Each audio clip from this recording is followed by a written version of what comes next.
Presentamos Belmont en Exitosa. ¿Qué tal, amigos? Les habla Ricardo Belmont aquí en Exitosa para analizar con cifras lo que el gobierno nos dice. Hay gente que cree en estas cifras y hay gente que piensa que las cifras son inmensamente mayores, pero vamos a basarnos en lo que yo le llamo la pandemia del miedo, aunque esto no quiere decir que no reconozca que existe un virus y que este virus ha creado enfermedades fuertísimas, paralelas, y conjuntamente hay una enorme cantidad de fallecidos, todo bajo el nombre, un solo nombre, NN.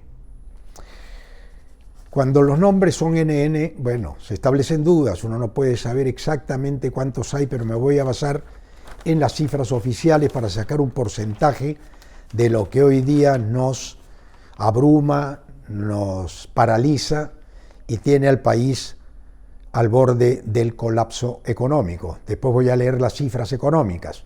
Ustedes van a tener hoy día un panorama que no se lo dicen así nomás en ninguna otra emisora, porque aquí tenemos absoluta libertad los que comunicamos para tener incluso opiniones diferentes. No somos monocordes. Cuando usted por lo general compra un periódico, en ese periódico escriben todos los que piensan igual que los dueños de ese periódico, que por lo general es un conglomerado o es un grupo de accionistas que usted en el fondo no sabe si son peruanos, si son extranjeros, por qué equipo juegan. Cuando usted escucha Exitosa, y en este caso escuchan a Ricardo Belmont, saben que jugamos por el Perú. Y lo que le vamos a decir, o lo que le voy a decir yo en este momento, son las cifras del día en la mañana de hoy. Infectados 341.586. Fallecidos 12.615. Dados de alta 230.994. ¿Ok? Muy bien. Vamos a entrar ahora a los porcentajes. Ustedes han escuchado las cifras, han tomado nota. Bueno, los porcentajes son extraordinariamente increíbles. Los tengo aquí. Repito, infectados 341.500 aproximadamente. Fallecidos 12.615. De alta 230.994. De los infectados solamente fallecen el 3.7%. 3.7%. ¿Ok? De cada 100, 3. Muy bien. Pero vamos ahora a la población del Perú, para que nosotros podamos sacar una media de los que mueren tomando licor, de los que mueren de otras enfermedades graves que te llevan finalmente, si no tienes tratamiento, a la muerte casi inmediata, que podría ser los problemas cardiológicos, cáncer, para no mencionar otras que también tienen gran número, que es diabetes, problemas renales, gente que sufre de otras tantas enfermedades derivadas de estas, por no tener tratamiento a tiempo. Bueno, les doy un dato. En el Perú, los fallecidos serían, de acuerdo a la población de 33 millones de peruanos, el 0.03%.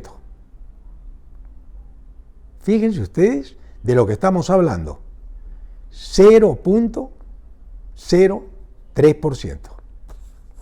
Bien, señoras y señores, estas cifras que han paralizado al país, pero han permitido el robo masivo y el saqueo nacional desde todos los lugares, ha tenido cambios de ministros de parte del gobierno, ha habido un Congreso nuevo que recién entraba con la pandemia, ha habido un despilfarro de dinero brutal previa a la pandemia, y cuando nos encontramos en la pandemia, nos encontramos que no tenemos hospitales, que no tenemos un servicio sanitario que pueda salvar a este infinitesimal número de fallecidos. Quiero aclarar que siempre la pérdida de una vida humana es dramática. Hace poco se cayó un helicóptero, me parece, del ejército. Fallecieron 7 personas. Estoy seguro que esos nombres sí se dieron, pero ninguno de ustedes recuerda los nombres, salvo, obviamente, los deudos, aquellos que perdieron a sus seres queridos. Bueno, así se ha manejado la información en esta pandemia. Se ha manejado a espaldas de un país que requiere la transparencia y la verdad. Transparencia, compadre, hermano, espartana y espartano querido, que no hay hoy día en ningún medio de comunicación que te diga lo que realmente podemos hacer con el país desde ahora en adelante.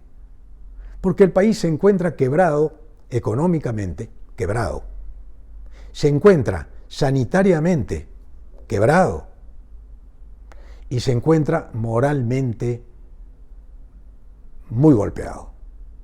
El miedo ha roto la unidad familiar. Y no exagero. Es probable que usted no vea a su hijo hace tiempo porque la madre tiene miedo que el hijo la visite o viceversa. O que a sus hijos usted los tenga lejos de la patria o lejos de su casa porque están en otro lugar de donde usted vive dentro del Perú y que usted hace 3 meses no ve a sus hijos, cayendo en la soledad, en la depresión y en el olvido.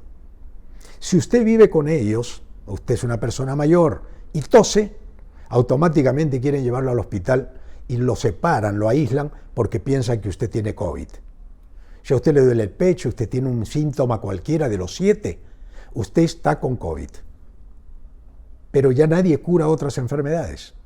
¿Quién se atreve a ir al hospital hoy día sintiéndose mal para que le digan, un momento, espere, que estamos atendiendo a los de COVID?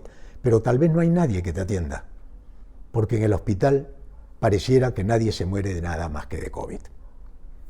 Pero pasamos ahora al segundo tema, que es muy interesante y requiere tal vez más análisis que las cifras. Las cifras son absolutamente absurdas, más gente se muere de anemia, de gripe, más gente se muere de otras cosas que de COVID. Pero todos se lo cargan al COVID, porque como no te cobran, y cada clínica cobra, ellos sí cobran, por COVID que supuestamente curan, querría decir que si todos estos curados que dice la cifra oficial, las clínicas privadas han ganado millones y millones por curar a quienes no sabíamos que tenían COVID, porque no hay prueba fehaciente de que todos los curados también fueron curados por COVID, porque solamente el Estado financia a las clínicas que curan de COVID. Obviamente, vamos a pensar mal, porque en este país de corruptos hay que pensar mal, hay que ser escéptico. Hoy día a todas las clínicas les conviene curar de COVID, no de otras enfermedades. O sea que si usted se muere de otra cosa, usted no va a poder hacer ni siquiera un entierro digno, un entierro, ni un sepelio, ni que los seres queridos puedan estar en el velorio con ese ser querido, con sus amigos. No, imposible, porque usted está prohibido de reunirse con nadie, ni siquiera para despedir a un muerto. Si se muere de COVID no hay problema, porque le entregan unas cenizas, que usted no sabe si son la de su ser querido o la de cualquier otro. Bueno, así funciona esta pandemia del horror y del saqueo. Ahora bien, en la parte política tenemos a un gobierno peleado con el Congreso y a un presidente del Congreso que ahora se abraza con otro recién puesto que se llama el Premier o Primer Ministro. El Primer Ministro es un hombre que tiene una trayectoria increíble. Pareciera que el que gobierna es el monopolio informativo del Diario El Comercio junto con la Sociedad Nacional de Radio y Televisión, que son las que manejan el presupuesto publicitario y las que se llevan el 90% de la torta publicitaria de este país. O sea, controlan, no lo digo yo, lo dijo Martin Luther King, lo dijo Malcolm X, que lo mataron también, dijo que la prensa y los medios de comunicación monopólicos, más aún, eran los que gobernaban la mente de los hombres. Bueno, usted ha sido víctima de esta conspiración donde le han robado el coco, le han comido la cabeza y lo han separado de sus seres queridos.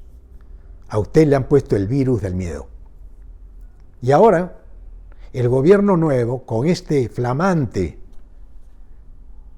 y conocido político neoliberal a ultranza, socio, de alguna manera, del poder mediático que controla al presidente, a los ministros, a los congresistas, y que finalmente decide quién va a Indecopi, quién va a la SUNAT, quién va a la SUNEDU, quién va a todos los organismos del Estado, no es el presidente, perdón, con todo respeto lo digo, el presidente cumple la receta del Fondo Monetario Internacional. Hay gente que dice, y tomen nota, que el hombre más importante de este país no es el presidente, es el presidente del Banco Central de Reserva, que es diferente al presidente del Perú. Porque el presidente del Banco Central de Reserva, que tiene autonomía y que tiene un directorio, han endeudado al Perú por 11.000 millones de dólares. Ya salió la primera remesa y ahora el gobierno va a disponer de ese dinero y va a gastar ese dinero a espaldas del pueblo en una época electoral donde faltan 9 meses para las elecciones. Y entramos a las cifras económicas. Bueno, señoras y señores, ahora voy a leer algo que tiene que ver con todo lo que he hablado. El titular del grupo monopólico, el buque insignia del grupo monopólico, tiene un titular de película para la historia. Dice, los ministros y los desempleados. Ese es el titular. O sea, nos están anunciando lo que va a haber acá. Porque cuando habla el periódico del grupo insignia, es la voz oficial del gobierno, es como leer el peruano. No se confundan. Aquí no hay libertad de prensa, digo, aquí en el Perú, aquí sí hay. Porque yo estoy diciendo lo que pienso, que no me lo permitirían decir jamás en otra emisora del grupo monopólico, ni tampoco me lo permitirían escribirlo en uno de esos periódicos. Entonces voy a leer una parte que dice, el día miércoles, unas horas antes de que juramentara el nuevo ministro Pedro Cateriano, el INEI publicó 2 cifras alarmantes, señoras y señores, 2 cifras alarmantes, se acaban de dar cuenta. La primera, la caída del PBI, con una caída de 32.8% en mayo, se convirtió en el segundo mes con la contracción más pronunciada desde que se tiene registro, solo superado por abril de este año con 40.19. La segunda cifra era el retroceso del empleo en Lima Metropolitana. Viene la segunda cifra. Entonces tenemos que el PBI se ha caído en 32 en mayo y el 40 en abril. O sea, la guerra con Chile se quedó chico. Acá viene la catástrofe económica más grande que el gobierno no quiere ver. No ve, ni el Congreso ve, porque no han actuado en consecuencia con el pueblo, con los más. Han actuado en consecuencia con los menos. Y los menos son los que se están beneficiando y quisieran que esta pandemia dure toda la vida y que en las elecciones lleguemos muertos de miedo o que no votemos. O que por miedo digamos, yo no quiero cambios, quiero que siga así, porque con la plata que le va a dar el Fondo Monetario al gobierno, escuchen bien, que es plata que vamos a tener que pagar todos los peruanos con los impuestos, o si las empresas no pagan el préstamo que les ha hecho el Ejecutivo con el 70% del presupuesto, el 30% fue para las MIPES, que no ha llegado todavía, y pymes, porque no hacen los números para llegar. Bueno, con ese 70% la ministra dijo que si no pagaban, el Estado se encargaría. O sea, les han regalado la plata. Pero bien, vamos a este punto que es increíble, que acá viene lo mejor. El otro problema del Estado es el siguiente. La cantidad de gente que se ha quedado sin empleo. Según la encuesta permanente de empleo, EP, En el trimestre abril-mayo-junio, la población ocupada en la capital se redujo en 55.1%, equivalente a 2.700.000 personas en comparación con el mismo periodo del año pasado. O sea, 2.700.000 personas se quedan sin trabajo con esta pandemia. ¿Ok? Muy bien. 2.700.000. Es increíble. Y ahora dice, si bien las cifras de junio y julio muestran una recuperación, lo cierto es que la magnitud de la caída es devastadora. ¿Y por qué es devastadora? Se trata de 1.600.000 desempleados más en junio. Señoras y señores, dice el periódico de Marras, 40 estadios nacionales llenos solo en Lima es el equivalente, imagínese usted, 40 estadios nacionales llenos que se quedaron sin trabajo, para que usted se pueda dar una idea. Bueno, y sigue analizando el periódico, ¿no? Pero llega a la parte más increíble del asunto, que habla de los nuevos ministros. Porque han mantenido a la ministra de Economía, una joven economista que no es economista, no, o sea, maneja el Ministerio de Economía una joven que no es economista. Ya les dije que el que verdaderamente maneja el Perú es el presidente del Banco Central, Julio Velarde, que responde directamente al Fondo Monetario Internacional, no responde al presidente, es autónomo. ¿Ok? Pero la ministra de Economía, que es la que pudo decir, señores, esto es un desastre, no dijo nada, pero tenemos que entenderla, no es economista. O sea, tú te vas a operar con un médico que no está graduado de médico, no importa, mire, que lo operen del corazón, no vamos a sacarle el riñón a mi papá, ¿y dónde está el médico? No, no ha llegado el médico, pero aquí tenemos uno que es bachiller en medicina, ¿no? Bueno, así maneja la economía el gobierno de Kuczynski desde que empezó, con todos los errores, y ahora heredado por el presidente actual, obligado por las encuestas, lamentablemente obligado por las encuestas, que ya se reveló la cifra que le han dado durante la pandemia, que supera el 1.000.000 de soles.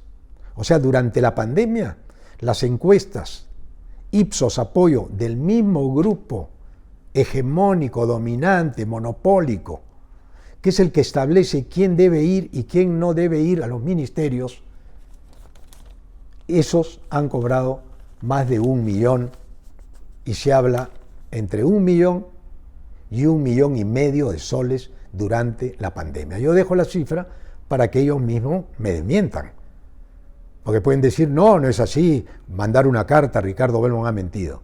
Me la pueden enviar y me rectificaré. Pero dice también cosas increíbles. El nuevo ministro de Trabajo, Martín Ruggiero, tiene la difícil tarea de darle un vuelco a la perspectiva que ha mantenido el Ministerio de Trabajo y el Estado por años para promover la formalidad en serio. Recién se han dado cuenta que no puedes formalizarte en el país porque son tantas las coimas que te piden que la gente del gobierno, este y todos los anteriores, han preferido tener informales a quienes no contratan, quienes no tributan, porque a ellos les interesa poder sus productos venderlos a través de los informales. Porque sin los informales, sin los llamados ambulantes, a quienes persigue el Estado, a quienes le quitan la mercadería, a quienes le roban la mercadería y le cierran los establecimientos, ya algunos incorporados al sistema formal, son las verdaderas víctimas de este gobierno y son los que mueven la economía del país. La población económicamente activa trabaja en la calle y en la informalidad, o apenas poniendo una pequeña empresita, sacándose la mugre, rompiéndose el alma. Bien, el ministro Martín Ruggiero, que puede ser una excelente persona, un caballero, muy bien, no está en discusión esto, tiene 33 años, viene de una firma de abogados que defendía, su especialidad es defender a las empresas, a las corporaciones, a favor de las corporaciones para sacar trabajadores. Esa es su especialidad. Bueno, él está al frente del Ministerio de Trabajo, este joven y nuevo y flamante ministro. O sea, aquí no es necesario hacer carrera, de frente te ponen ministro. ¿Eh? ¿Quiere ser presidente de un banco? Sí, que ya tiene 32 años, ya pónganlo. Aquí no pasa eso. En nuestro país la experiencia es olvidada cuando se maneja la plata del otro. Nadie le daría su empresa a un muchacho de 33 años. Nadie. No, este muchacho que ha salido no tiene experiencia, no importa, vamos a darle el manejo del Banco Continental, el Banco de Crédito. No, ¿cómo le vas a dar? Pero ahí no para la cosa, señores. El Ministerio de Economía sigue igual, con otra chica bastante joven que no es economista, ¿ya? Y después hay un cambio de ministros que hace olvidar a los otros ministros que ya estuvieron. Usted nunca se va a acordar de los ministros que se farrearon el dinero en la época de pandemia y que ahora se van y que no sabemos si se quedan en el Perú o dentro de 6 meses. Usted hace un recuento de los ministros y no se acuerda de ninguno.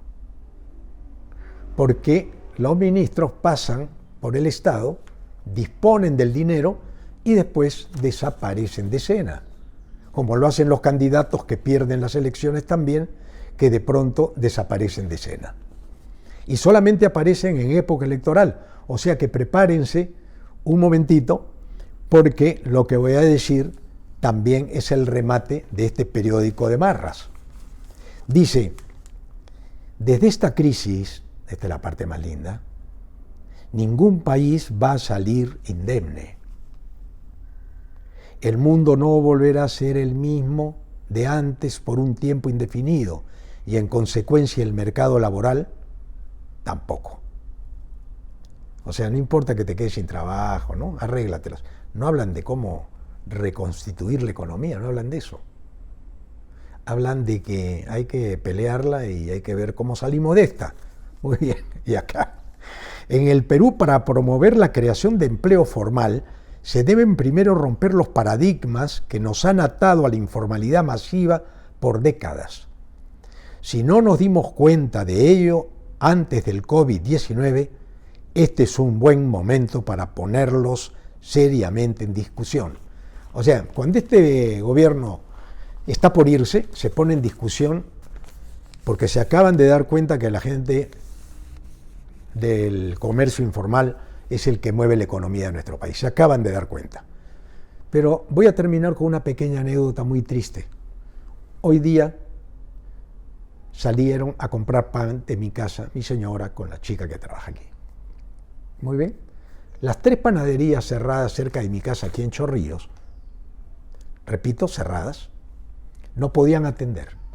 Las 3. Tuvieron que terminar en un gran establecimiento, ya saben a quién pertenecen estos establecimientos, para comprar el pan para el desayuno.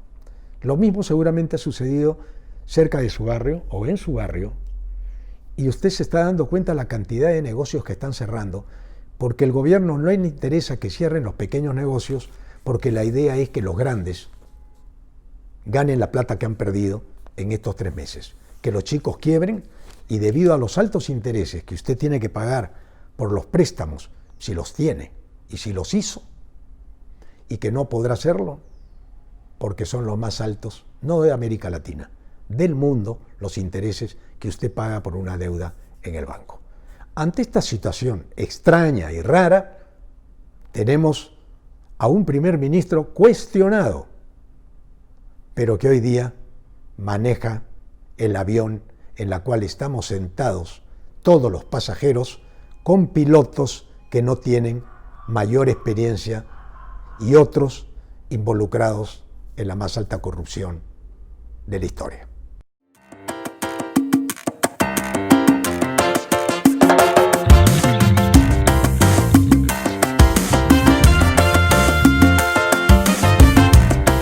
Hemos presentado Belmont en Exitosa.